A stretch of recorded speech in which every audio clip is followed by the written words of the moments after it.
Sydney টেস্টে আবারও viral হলেন বিরাট কোহলি। গতকালের স্যান্ড পেপার গুঞ্জনের মজার এক প্রতিবাদ করে সোশ্যাল মিডিয়ায় আবারও আলোচনায় এই ভারতীয় ব্যাটার। ঘটনা অস্ট্রেলিয়ার দ্বিতীয় ইনিংসের। 1 রান করতে পারলেই 10,000 রানের মাইলফলক ছুঁয়ে ফেলবেন স্টিভেন স্মিথ, কিন্তু দুর্ভাগ্যের ক্যাচ তুলে দিয়ে সবাইকে হতাশ করেন স্টিভেন স্মিথ। তখনই বাউন্ডারি লাইনে থাকা বিরাট কোহলি 2 পকেট বের করে দেখালেন ক্যামেরার সামনে, এমনকি ট্রাউজারের ভেতরে হাত ঢুকিয়ে দেখালেন সেখানেও কিছু নেই।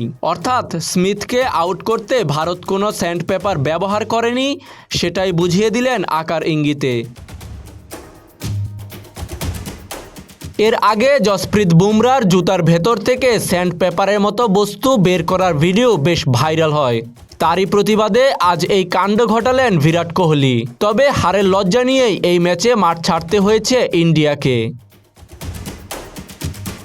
তাজিম আশরাফ, বিডি আর্কাইভ।